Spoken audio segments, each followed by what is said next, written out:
Perhatian, PDKT online akan dimulai beberapa saat lagi.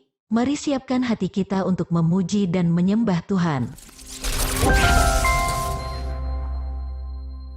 Shalom Sobat DCM Ministry yang dikasihi Tuhan Yesus. Puji syukur kepada Tuhan buat kebaikannya atas setiap kita, sehingga kita bisa kembali berjumpa dalam PDKT online hari ini.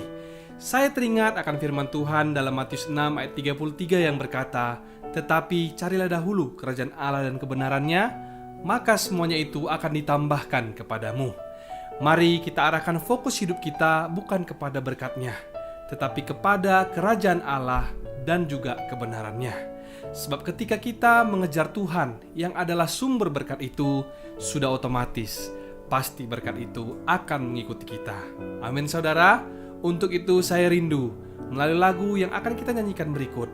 Mari kita sama-sama menyelidiki hati kita, apakah kita sungguh mengasihi Tuhan. Sebab saya percaya akan selalu ada berkat bagi orang yang setia dan taat kepada Tuhan. Tanpa menunggu lama, mari kita bernyanyi lagu Tetap Setia.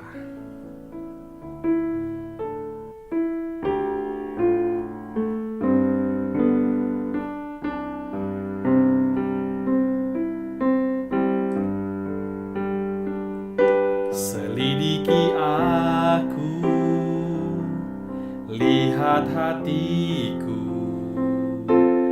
apakah ku sungguh mengasihimu, Yesus. Kau yang Maha Tahu dan menilai hidupku, tak ada yang tersembunyi bagimu. Telah kulihat kebaikanmu yang tak pernah habis di hidupku. Ku berjuang sampai akhirnya Kau dapati aku tetap setia. Telah kulihat kebaikanmu yang tak pernah habis di hidupku. Ku berjuang sampai akhirnya Kau dapati aku tetap setia. Kau dapati aku tetap setia. Kau dapati aku tetap setia.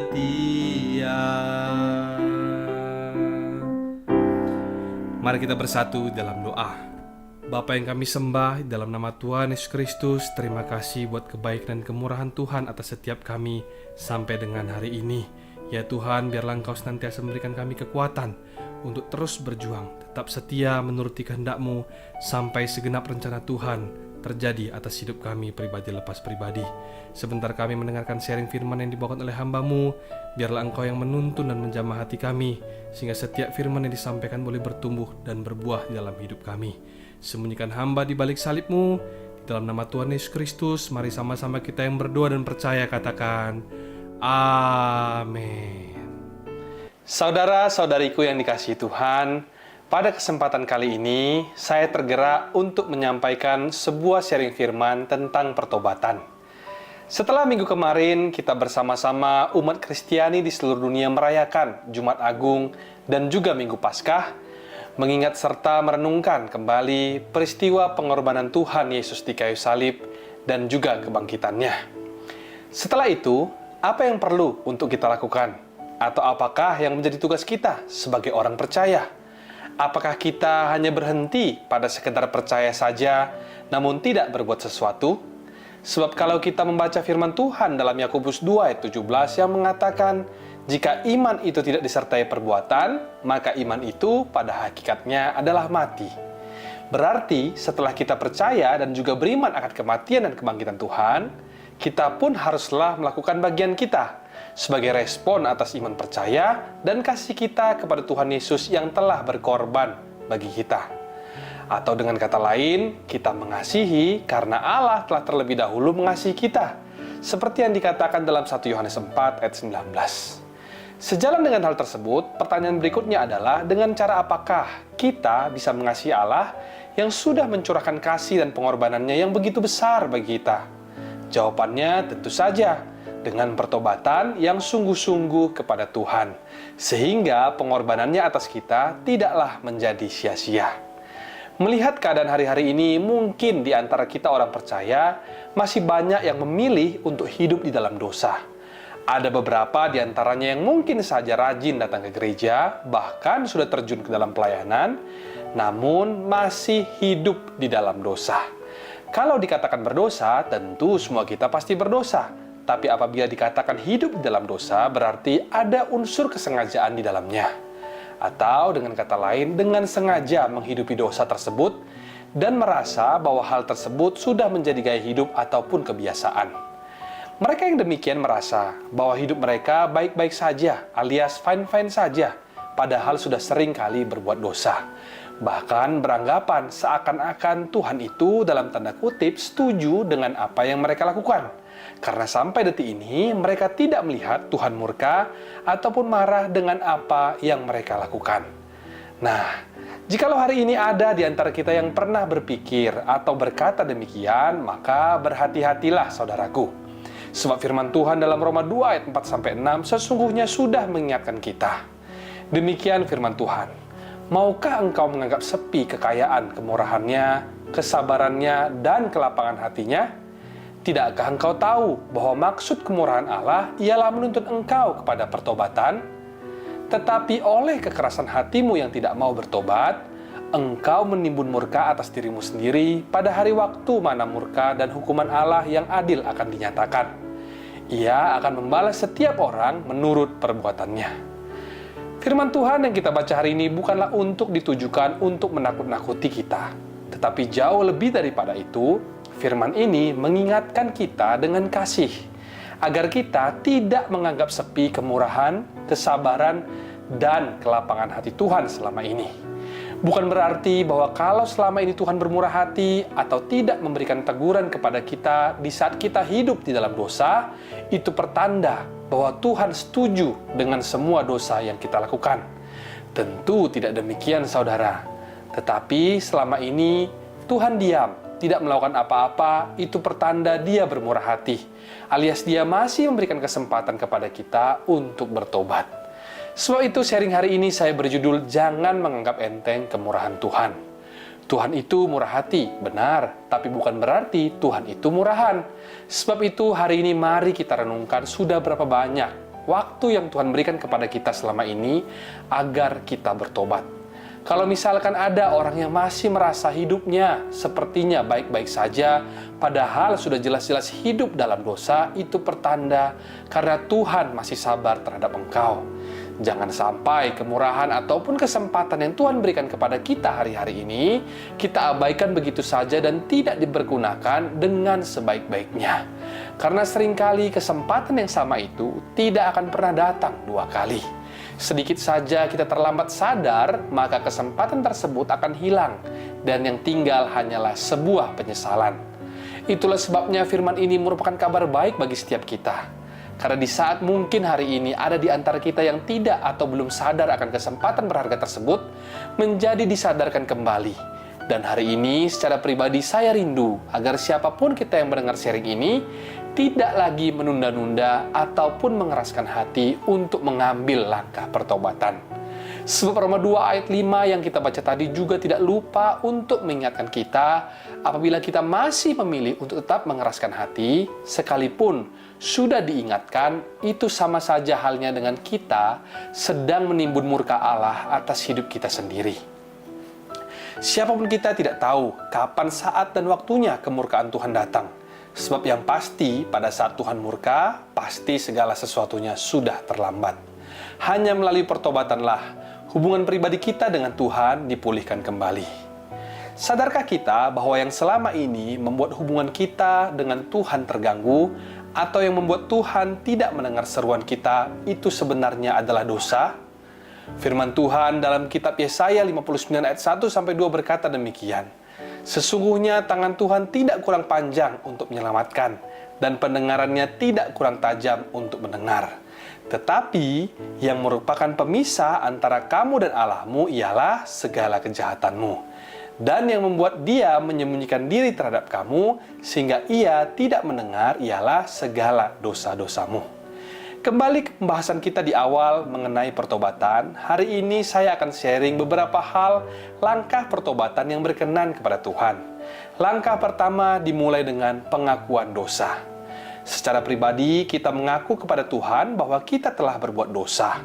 Firman Tuhan berkata dalam 1 Yohanes 1 ayat 9, jika kita mengaku dosa kita, maka Ia adalah setia dan adil, sehingga Ia akan mengampuni segala dosa kita dan menyucikan kita dari segala kejahatan.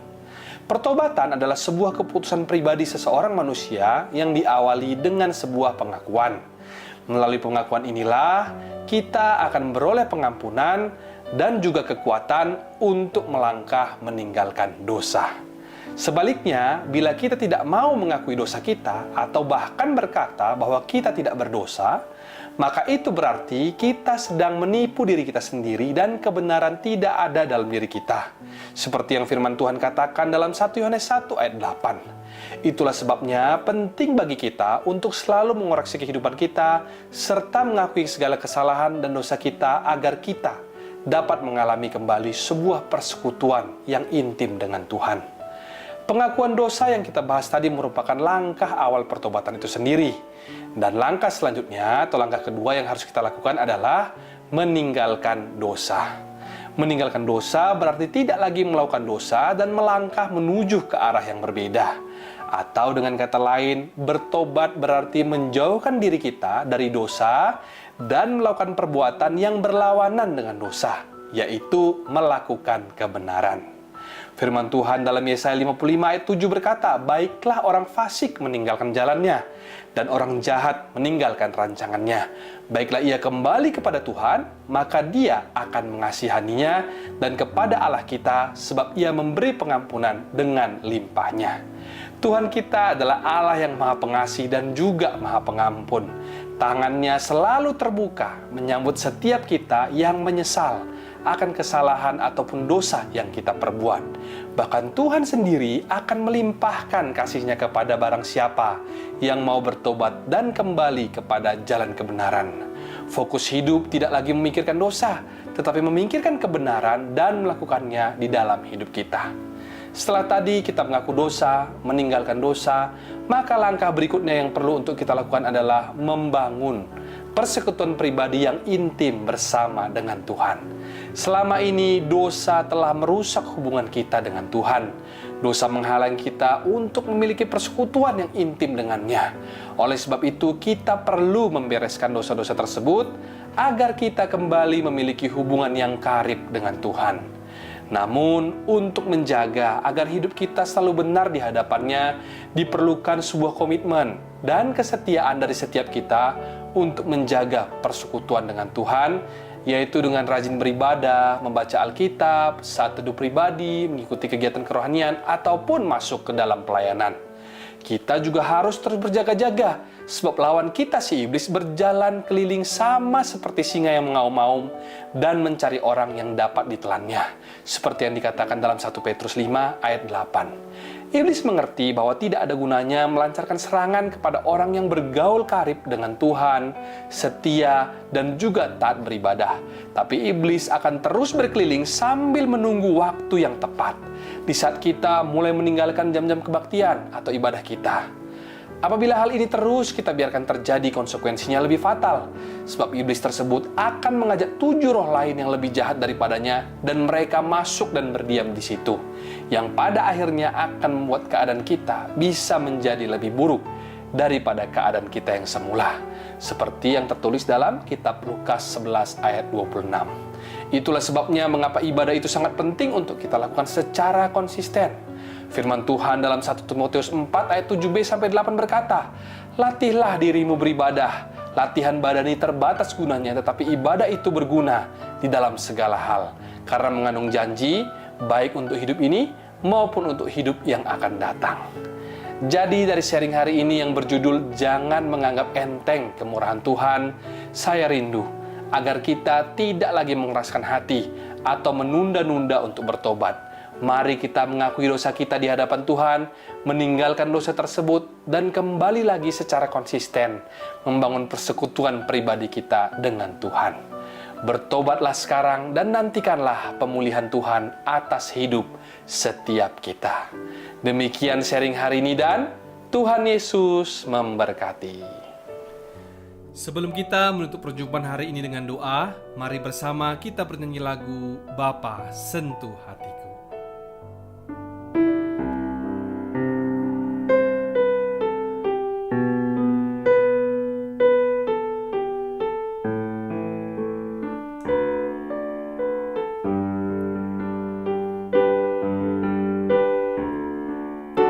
Betapa aku mencintai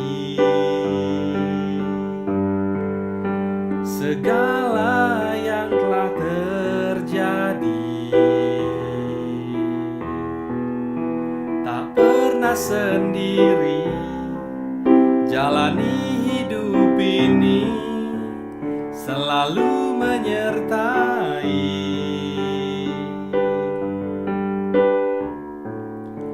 Betapa aku menyadari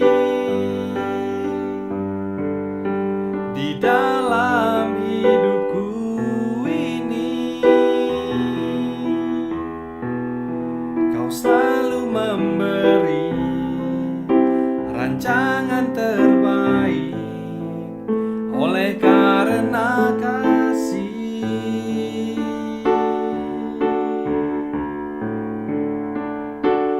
Bapa, sentuh hatiku, ubah hidupku menjadi yang baru, bagai emas yang murni.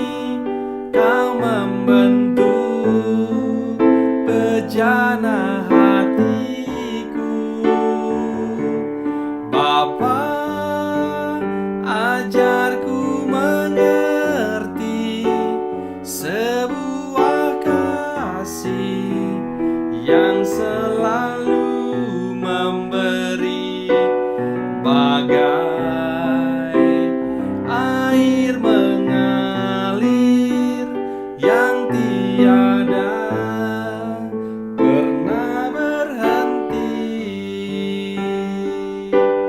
bagai air mengalir yang tiada pernah berhenti, bagai air mengalir yang tiada pernah berhenti.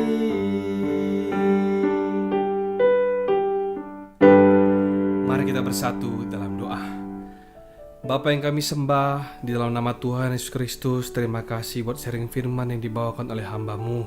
Biarlah Tuhan melalui firman tadi kami boleh diingatkan untuk tidak lagi menganggap enteng kemurahan Tuhan, dan tidak lagi mengeraskan hati kami untuk bertobat dari setiap kesalahan maupun dosa kami.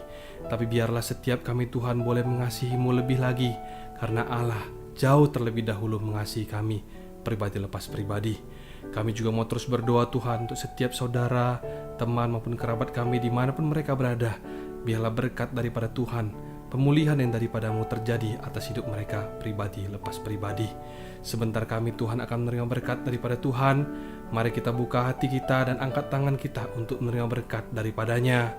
Kasih karunia yang berlimpah-limpah daripada Allah Bapa, di dalam anaknya yang tunggal Yesus Kristus, persekutuan yang manis dengan Roh Kudus menyertai saudara sekalian, mulai hari ini sampai Tuhan Yesus datang menjemput kita di awan-awan, bahkan sampai selama-lamanya. Yang percaya bersama-sama katakan, amin, amin, amin. Shalom dan Tuhan Yesus memberkati.